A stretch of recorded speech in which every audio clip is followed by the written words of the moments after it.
Bueno, buenas tardes a todos. En primer lugar, gracias a todos por venir. Gracias también a la organización de la Semana Gótica, a la Asociación Besarilia, a la revista Hereje y Belleza y especialmente a Marjorie Eljak y a Pedro Ortega por invitarme a impartir esta conferencia, algo que fue un poquito improvisado, pero que finalmente pues nos tiene aquí todos reunidos. Empiezo mi conferencia haciendo hincapié, como recalqué recientemente con ocasión de otra que di sobre metal extremo en la Universidad de Jaén, que se enmarca en un contexto universitario, siendo en esta ocasión la Universidad Autónoma la que nos da la bienvenida. Esto es algo que siempre me gusta destacar porque es este contexto de naturaleza académica el que otorga una carta de validez especial que siempre supone un nuevo espaldarazo para favorecer la mejor consideración cultural y académica de la música, como es el metal extremo y la música gótica, que, como he dicho en otras ocasiones, ha sido y es muy reconocida en otros países y muy poco estudiada y apreciada en el nuestro. Comienzo, pues, sin entretenerme más esta conferencia, recordando y explicando, como suele ser habitual, su título y los contenidos. En este caso es Doom, goticismos y metal extremo. Bien, como puede inferirse de este título, a continuación me dispongo a describir los puntos en común entre dos movimientos culturales y musicales, el gótico y el metálico, que encuentran un terreno estético y sonoro común dentro de ese estilo musical que habitualmente y de forma más amplia y no exclusiva denominamos Doom Metal. Es decir, me dispongo a estudiar los elementos que presentan en común, especialmente por parte del metal extremo, por lo que se refiere a la influencia gótica que ha hecho que tome esa forma a lo largo de los años. Vamos a recordar algunos términos más. Recordemos que metal extremo es un término paraguas que se ha ido consolidando a nivel mundial desde su nacimiento en 1981 y que progresivamente ha ido haciendo sombra, dicho esto entre comillas, a su primo hermano, el heavy metal tradicional. Bien, este estilo siempre se ha distinguido por su facilidad para integrar todo tipo de influencias musicales, especialmente las provenientes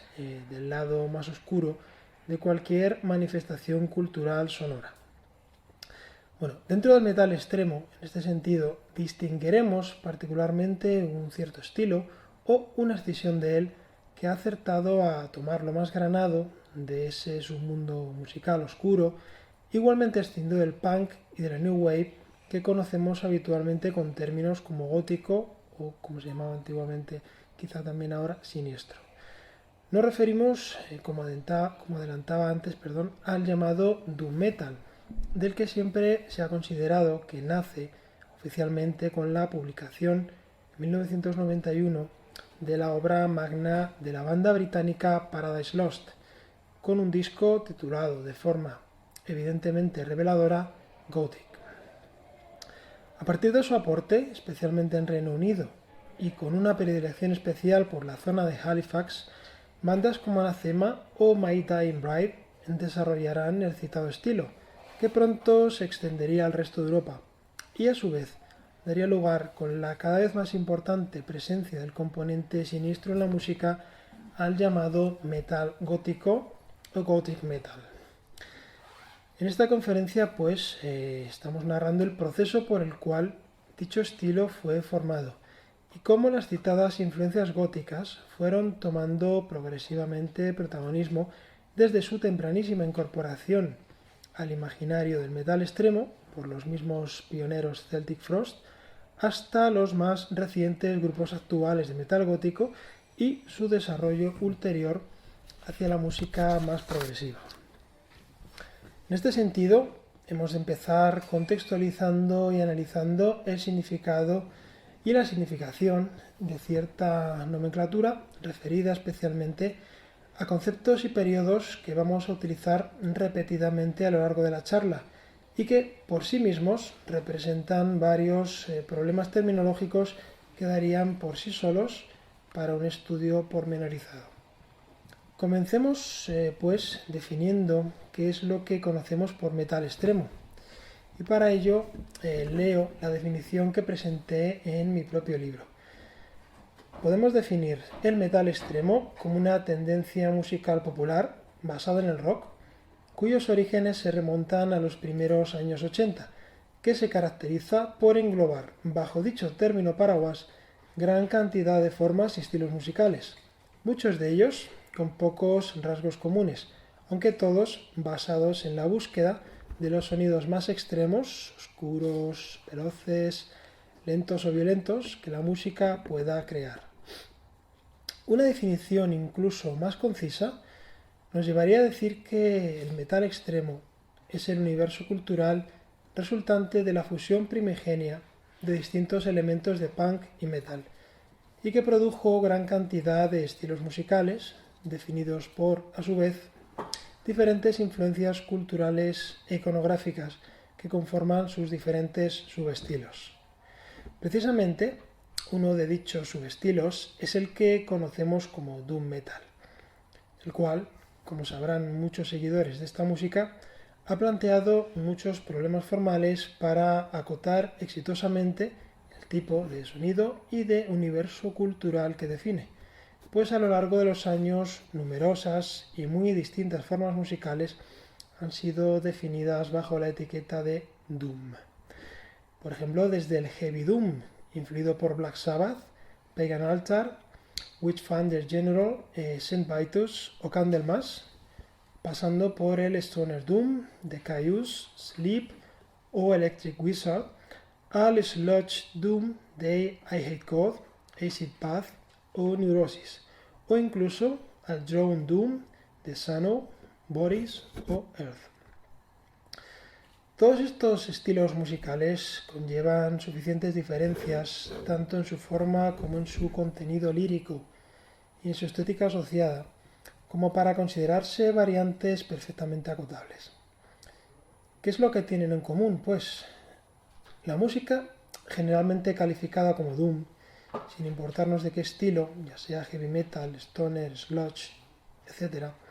suele englobar a las bandas que normalmente dotan a su sonido de ciertas peculiaridades que los distinguen claramente de sus estilos raíz. El heavy metal, en el caso del heavy doom, el rock psicodélico, en el caso del stoner doom, o el hardcore punk, en el caso del sludge doom. La más común de estas peculiaridades, y aquella por la que mucha gente define a grandes rasgos el concepto doom, son los tempos lentos. Efectivamente, en todos los estilos anteriormente citados, las bandas suelen preferir ritmos mucho más lentos de lo que es normal en los estilos de lo que se escinden, llegando a lo que musicalmente se conoce como largo, lento, grave o larguísimo. Estas bandas también suelen tener en común un gusto muy marcado por la gravedad del sonido, normalmente afinando sus instrumentos varios tonos más graves de lo que suele ser habitual. Y en sus producciones musicales, las citadas bandas habitualmente intentan destacar las cualidades tímbricas más graves de los instrumentos que tocan, los cuales normalmente se ciñen al estándar del rock: guitarra, batería, bajo y normalmente voz. En este sentido, nos queda un tipo de Doom por definir, que complementariamente a los demás llamamos Doom Metal, el cual, como los estilos citados, pertenece por herencia cultural a un universo propio, el del metal extremo, y que de nuevo, como los estilos citados, se define como un universo aparte. Sin embargo, a diferencia del Heavy Doom, Stoner Doom, Sludge Doom o Drone Doom, el Doom Metal tiene una peculiaridad, y es que a su vez es un estilo generador de varios subestilos más, que normalmente llamamos Doom Death, Doom Metal y Gothic Metal, peculiaridad que se deriva de las múltiples influencias y coincidencias que concurren en su nacimiento, como son el trabajo iniciador de una banda pionera dentro del metal extremo, Celtic Frost, también el peso contemporáneo del estilo conocido como death metal, la herencia del rock progresivo y la influencia definitoria, eso es lo que nos ocupa aquí, de la música gótica. Llegados a este punto, hagamos un breve recuerdo contextualizador de lo que entendemos por música gótica y más exactamente en estos años rock gótico. Y para ello, y tomando como referencia el relato más comúnmente aceptado, debemos retroceder hasta finales de los 70 y principios de los 80, es decir, al ámbito del post-punk, con el advenimiento de bandas como Joy Division, The Cure, Bauhaus o Siouxsie and the Banshees. Durante estos años 80, este tipo de música y su estética asociada se consolidan a la vez que lo hace la escena del metal extremo, compartiendo ciertos elementos estéticos basados en lo oscuro y lo romántico y, respectivamente, popularizándose alrededor de incontables nuevas bandas. En esta primerísima etapa, el rock gótico y el metal extremo se consolidan con muchos elementos estéticos, líricos y poéticos en común, como el gusto por la oscuridad, las temáticas románticas o demoníacas, y manteniendo, por otro lado, elementos que poco tenían en común, haciéndose hincapié en el uso de elementos tan diferenciadores como los teclados, las baterías electrónicas y la influencia industrial, y unificando la identidad de la voz grave, profunda y elegante en los cantantes. Entre los aportes que el rock gótico proporciona al vocabulario musical popular, hay que hablar de lo que en mi libro llamo el agudo continuo. Ese recurso consistente en, y de nuevo leo textualmente, la utilización de una sencilla línea melódica guitarrística que provee de dramáticos y contrastantes tonos, habitualmente menores, generalmente terceras y cuartas, efectuados en una octava o dos, más aguda que los acordes y riffs que componen la base ejecutada por la guitarra rítmica.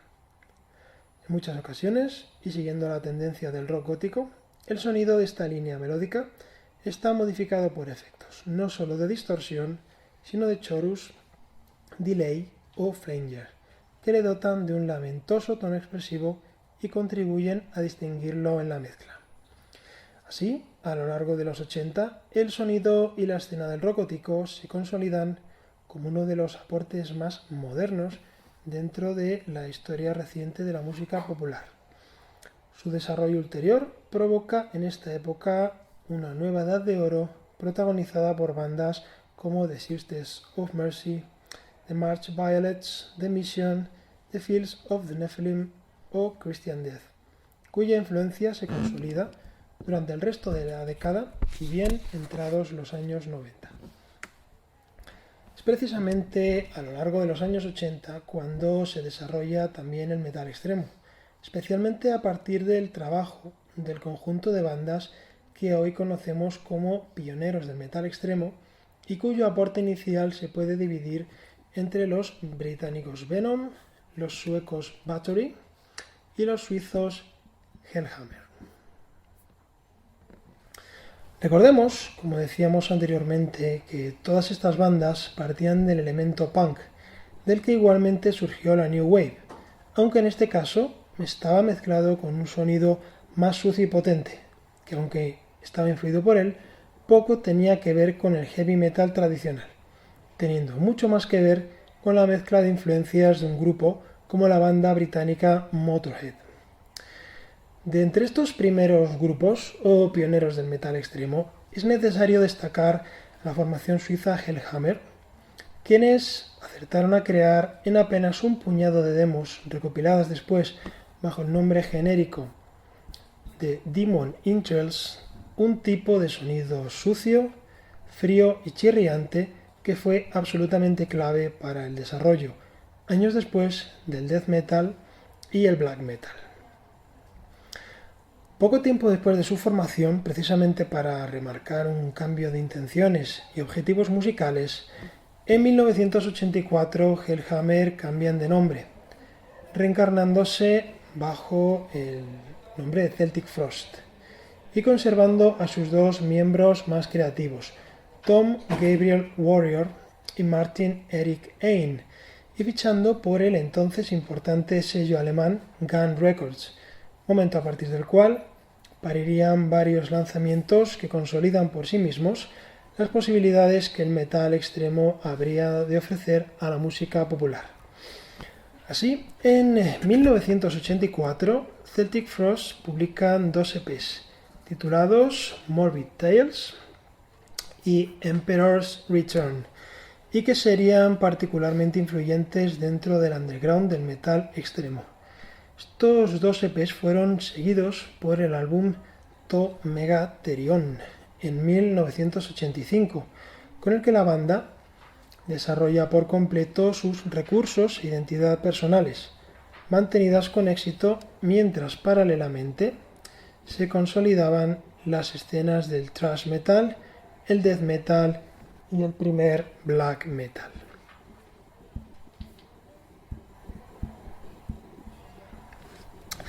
Pero sería en su siguiente álbum, Into the Pandemonium, de 1987, cuando encontramos un disco mucho más completo y complejo, en el que desarrollarían toda una gama de recursos y experimentos que por sí mismos influirían poderosamente en otros estilos dentro del metal extremo que aún habían de nacer, y que sin este importantísimo álbum quizá nunca hubieran tenido lugar tal y como los conocemos. Entre dichas influencias se abre camino decididamente una, la del rock gótico, o más bien los recursos formales que el rock gótico había dado para la música, como las citadas voces graves y lánguidas, las guitarras acústicas yuxtapuestas a las eléctricas, los efectos de chorus y delay en los arreglos guitarrísticos, las voces femeninas, los teclados ambientales, la influencia electrónica e industrial y un largo etcétera. La influencia de este importante álbum dentro de la creación de nuevos estilos y concretamente de la asunción futura del doom metal, de los elementos góticos y de rock progresivo, es sencillamente fundamental. Este es el disco que lo cambia todo. El disco que muestra a la comunidad metal cómo usar toda una plétora de recursos que hasta entonces nadie había sabido incorporar exitosamente. Unos recursos que se incorporan de manera no casual o lateral, sino conscientemente asumidos, ya que un gran número de canciones de esta grabación son una lección de cómo asimilar y reproducir exitosamente las influencias de lo gótico y lo progresivo dentro del universo metal. Aconsejo escuchar obviamente este disco y paso a repasar algunos de los temas en que esta influencia es más palpable, como el segundo tema, cuyas voces lamentosas, el tema se titula Mesmerized, y su incorporación de la tan característica línea acústica sobre los riffs principales, hasta el uso de la voz melódica femenina o la utilización de la línea de agudo continuo que Gregor Mackintosh hará suya en Paradise Lost.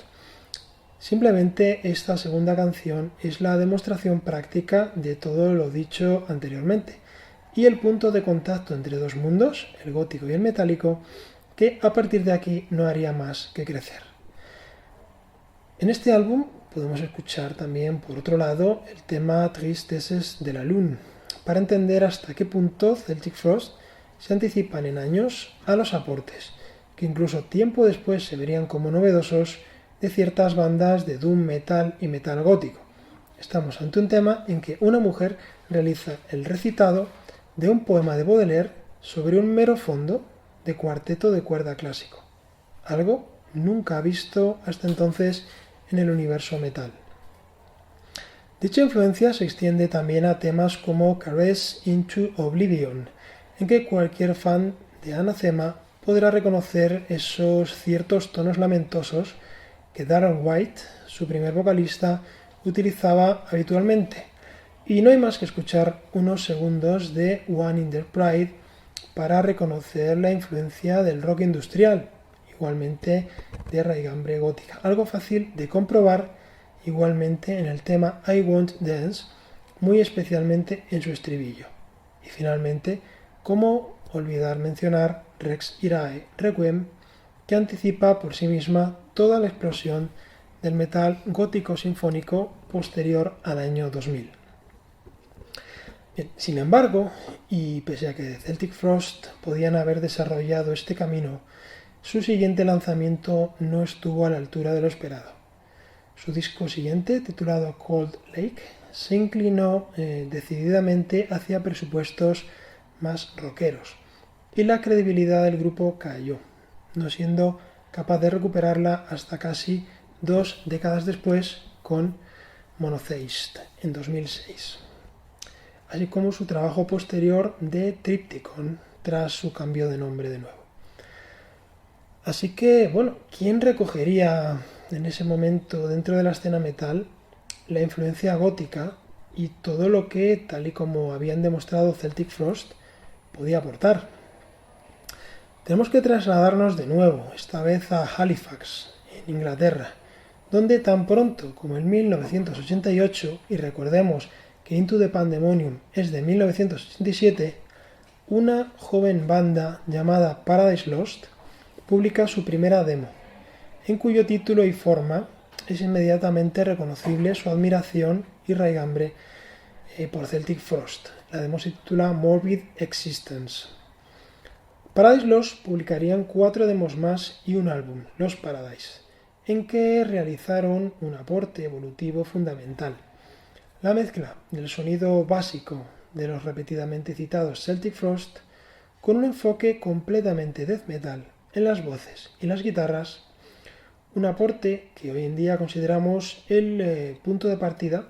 para uno de los subestilos del doom metal que citábamos anteriormente, el llamado doom death, en que los elementos del death metal son los protagonistas y quedando, esta vez sí, el peso de lo gótico bastante alejado de sus objetivos musicales primigenios. Es pues, en el siguiente álbum de Paradise Lost, el clásico Gothic de 1991, en el que a la influencia del death metal y el peso de Celtic Frost se suma con claridad meridiana, pues antes tan solo estaban apuntados los recursos que el rock gótico y la dark wave estaban aportando por aquellos años. Leo textualmente de Metal Extremo algunas palabras de Nick Holmes, cantante, y Aaron Eidy, guitarra. Durante la época de Lost Paradise, The Sisters of Mercy eran bastante importantes en Inglaterra y me gustaba su sonido. En los primeros discos capturaron un tipo de sonido gótico realmente depresivo, lo que nos gustó. Pensamos que podríamos capturar ese elemento y meterlo con el rollo tan ruidoso que estábamos haciendo. Ante todo, pese a ello, estábamos totalmente obsesionados con el death metal y el doom metal. Éramos grandes fans. Creo que lo que intentábamos hacer con Gothic fue combinar la majestad de la música gótica con el abatimiento de la música doom. Escuchamos Into the Pandemonium y Morbid Tales de Celtic Frost, donde usaban orquestaciones junto a música metal, y pensamos que sería guay llevar eso en otra dirección. Bien, ¿hasta qué punto llevaron Paradise Lost como consolidadores del sonido doom metal la influencia de la música gótica dentro de su propia obra?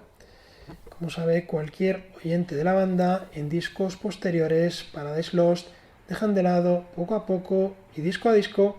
la influencia del death metal, después de la música progresiva y finalmente la del metal, para abrazar cada vez más los recursos formales de lo gótico en la forma de voces más graves, melódicas y profundas, sonidos más electrónicos y estructuras y producciones cada vez más orientadas al rock y el pop.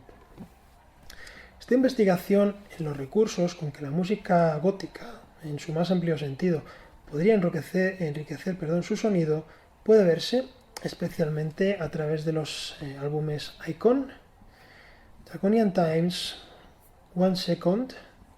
y Host, entrando de aquí en adelante en una época claramente goticista, que les quitó gran parte del favor de la escena metal en su Inglaterra natal y les convertiría en superventas en países donde lo gótico y lo electrónico estaba mejor asimilado, como por ejemplo Alemania. Finalmente, como es sabido, Paradise Lost en sus últimos tiempos han readquirido progresivamente estos elementos metálicos y progresivos, recuperando también en parte la identidad que les marcó en su primera época, especialmente desde In Requiem, aquí nos vamos a 2007, Faith Divides Us, Death Unites Us, 2009, y su último lanzamiento hasta la fecha, el Tragic Idol, de este mismo año, 2012. Por otra parte, suponemos bien si pensamos que esta influencia gótica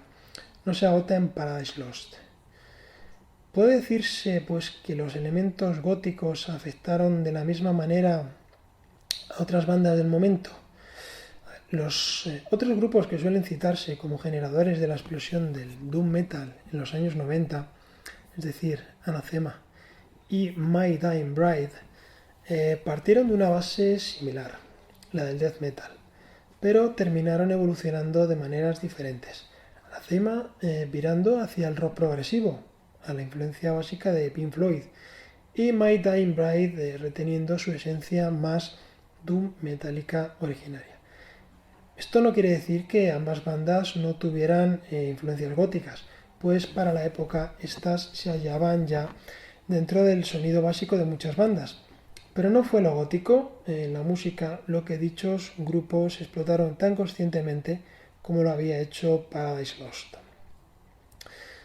¿Dónde podemos encontrar, pues, a partir de ahora dicha influencia gótica? Es necesario entender que aunque no siempre dicho sonido es inmediatamente reconocible, sí que formará parte del universo distintivo de toda una serie de bandas de doom metal cuya evolución les llevará o no hacia el metal gótico, pero que contribuirán a que de manera global el género doom metal se distinga de los demás por, entre otros rasgos, su ascendencia gótica. Entre ellos citemos a los suecos Katatonia, cuyo periodo de transición el goticismo se inicia en 1996 con Brave Murder Day y culmina en 1988 de manera clara con Discouraged Ones. O de manera más general y menos reconocible a priori, también tenemos a los ingleses Esoteric, que hacen mucho más hincapié en el death metal, en por ejemplo Epistemological Despondency de 1994. Citemos también, como clásicos olvidados del doom, a los también británicos Eterne y su Still Dreaming de 1995 e igualmente a los super exitosos Opeth, cuya visión extremadamente rica del metal progresivo tiene su base obvia dentro del universo doom metal. Más allá de los grupos de doom metal que mantendrán esa influencia, a mediados de los años 90 debemos destacar la escisión que se produce dentro de este estilo, que como recordábamos consiste en una mezcla de influencias del death metal, el rock progresivo y el rock gótico, resultando en el establecimiento de un nuevo subestilo con sus características propias, el metal gótico. Este nuevo subestilo, un estilo en sí mismo, se distingue del doom metal principalmente en el abandono de las complejas estructuras, largos minutajes y experimentación instrumental que aparejaba para el doom metal la influencia del rock progresivo. El metal gótico, al menos en sus inicios, sí que se decide a mantener una cierta influencia del death metal, variable según la banda en cuestión y también en algunos casos del black metal. Por otro lado, el también llamado gothic metal toma los recursos sonoros más característicos del rock gótico que hemos venido definiendo, principalmente la instrumentación, las voces profundas, el agudo continuo, los arpegios acústicos de acompañamiento, una mayor simplicidad técnica en las guitarras rítmicas y la batería y unas estructuras mucho más afines a la canción pop rock tradicional y la estética del mundo gótico. Esto conlleva unos años de transición, donde bandas que habían flirteado con sonidos death, black o doom incorporan estas influencias góticas a su repertorio, como los Tiamat de A Deeper Kind of Lumber o Skeleton. Estamos hablando ya de 1999. También los portugueses Moonspell se hicieron muy célebres en este sentido a partir de su álbum Irreligious de 1997, o de nuevo volvemos a mencionar a Katatonia, especialmente a partir del citado Discouraged Ones del 98, habiendo mantenido coherentemente su sonido desde entonces. Sin embargo, es algunos años antes cuando debemos citar algunas bandas que igualmente comenzaron su andadura en terrenos black y death, pero que desde muy pronto en sus carreras comienzan a dar forma a lo que conocemos como gothic metal y que han pasado más desapercibidas, así que aconsejo tomar nota. Entre ellas debemos citar de forma muy importante, muy destacada pese a que su fortuna en cuanto a fama no es destacable, a los pioneros suecos Symmetry, una banda originalmente de death metal cuyos posteriores Godless Beauty, estamos hablando de 1993, es decir, una época muy temprana, casi coetánea a Paradise Lost, su Shades of God, su Icon, y Black Vanity de 1994. Estos discos pusieron las bases para el desarrollo ulterior del género, que tomaría una forma prácticamente canónica en su célebre y recomendable Sundown de 1996. Algo parecido puede decirse también de los The Gathering de Always, 1992, un grupo que además continuó la tradición popularizada por Celtic Frost de alternar y superponer una voz gutural o brutal masculina con una voz melódica y operática femenina, hasta que esta última tomó el protagonismo definitivo, en el caso de esta banda, de manos de Anneke van Giersbergen. Poco a poco, pues, se generará una clara tendencia dentro de las bandas que se inician en el doom metal de alterar progresivamente su sonido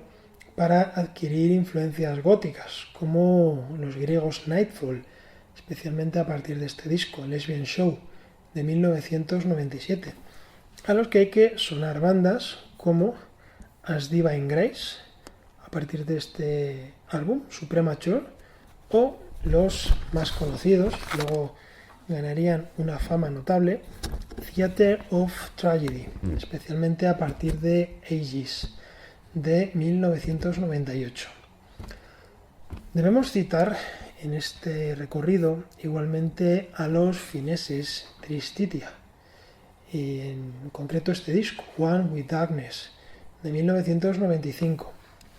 Hablemos también de Journey, de With Tragedies Adorned, de 1997, discos prácticamente ignorados pero muy importantes. También hablemos de Legenda, cuyo disco Eclipse igualmente nos sirve para entender este proceso, o los austríacos Static Fear y su disco A Somber Dance de 1999. Europa sigue dominando esta evolución, como podemos comprobar si escuchamos a los italianos November a partir de este álbum Clásica de 1999, así como los griegos On Thorns I Lay a partir de Future Narcotic de 2000, los también griegos Septic Flesh de Revolution DNA, estamos en 1999, los británicos de Blood Divine, Mística, de 1997, o los The Eternal, a partir de este álbum, The Somber Light of Isolation, ya más tardío, de 2004, entre muchos otros más. Sin embargo, como decíamos anteriormente, a diferencia de estos grupos, que suelen alterar su sonido originario progresivamente, hay otras bandas que nacen directamente con el objetivo de trabajar el recién consolidado estilo de metal gótico desde sus inicios, como los británicos, muy recomendables, Dominion, en su Interface de 1996, o los también ingleses, muy poco conocidos a nivel general, Kite, a partir de Battle Furies de 1997. Citemos también a Left Hand Solution, Shadow Dance, 1994. Estos sí, son más conocidos, October Tide. Los conocemos como un grupo escindido de Catatonia, cuyo disco Rain Without End, desde luego que marca una de las cumbres de esta evolución. No podemos olvidar tampoco a Lake of Tears,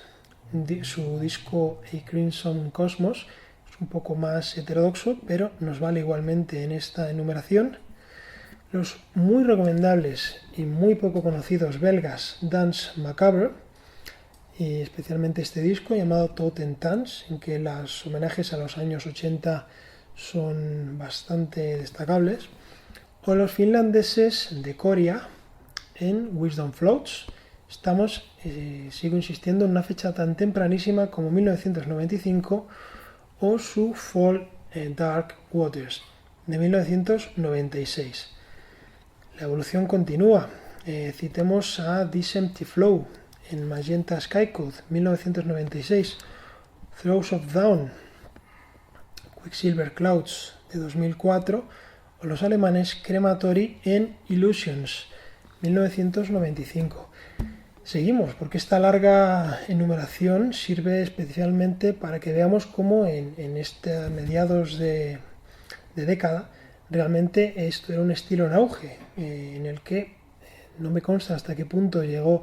a impactar en la escena gótica, pero desde luego que en la escena metal, si bien tuvo un repunte momentáneo, son grupos que terminaron perdiéndose, y yo creo que es muy notable y muy necesario que los recuperemos. Continúo enumerando con Lágrimas Profundere. Estos sí luego alcanzarían un poco más de fama, especialmente a partir de este álbum, Fall, I Will Follow. Y aquí estamos ya un poco más tarde, en 2002. Tenemos a Flowing Tears and Withered Flowers con su Serpentine de 2002, Hephaestus con un magnífico álbum homónimo en 1996,